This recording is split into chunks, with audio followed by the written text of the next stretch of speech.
Ladies and gentlemen, boys and girls, gather round. Tonight, under the big top of history, we present a tale of juggling identities, tightrope activism, and clowning in the face of societal norms. Our star? James Peter Hector, the man who turned the circus ring into a platform for justice.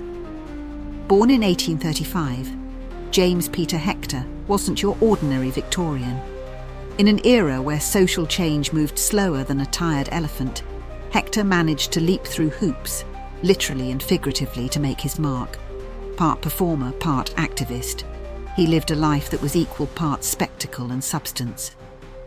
James Peter Hector grew up in the bustling streets of Victorian London, a city filled with coal-smoke skies, crowded alleys, and the occasional street performer dodging horse-drawn carriages.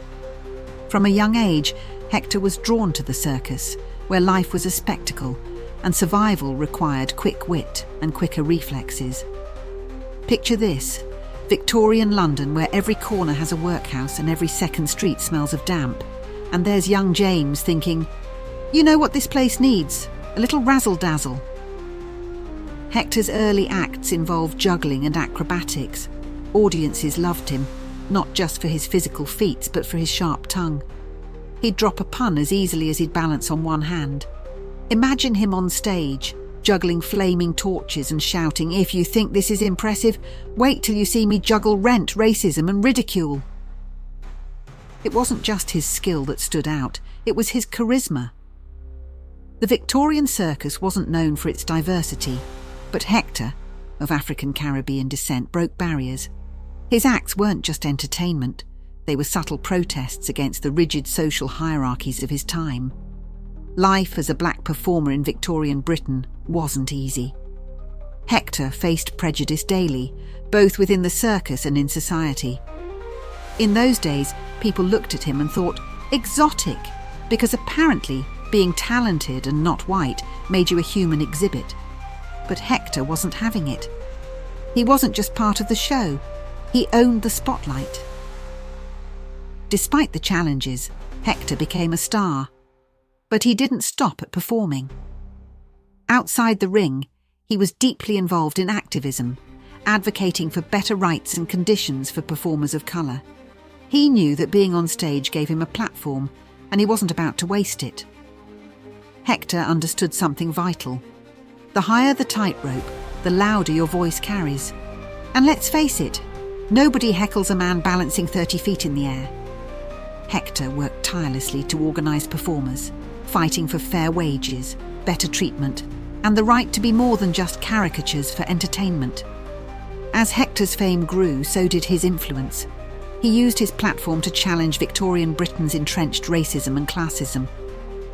If life is a circus, then Victorian Britain was a circus where the lion got paid more than the lion tamer, and the clown wasn't allowed in the main tent unless they were white. Hector co-founded unions for performers, emphasising that art wasn't just about spectacle, but survival. He also worked with abolitionist groups, lending his voice and fame to causes that sought to end slavery and colonial exploitation. His satirical performances often contained biting critiques of the British Empire.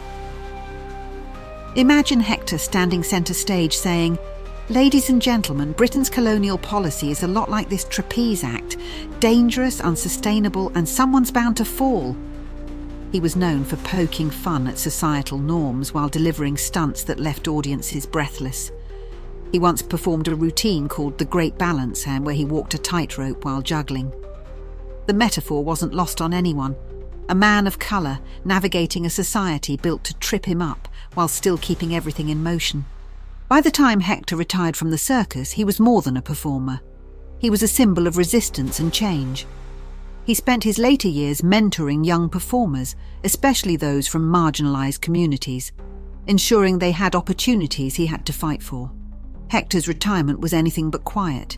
He taught kids to juggle and balance, but more importantly, he taught them to demand respect, because no one should have to perform just to prove their worth. His legacy didn't end with his death in 1918.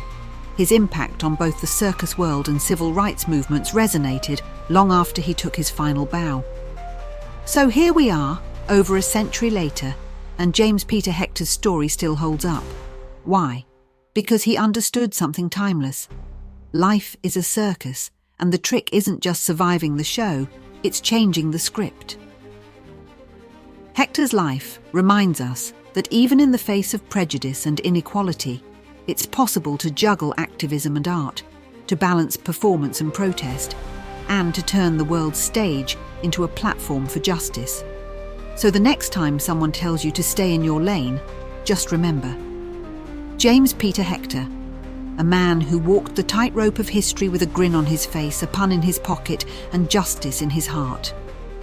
The Victorian circus may be gone, but its lessons remain. Hector's life reminds us that even in the most unlikely spaces, there's room for revolution. If Hector were here today, he'd probably say the world is still a circus, only now the clowns are in Parliament. Let's honour his legacy not just by remembering his story, but by continuing his fight for equality, dignity, and the right to be seen as more than a spectacle.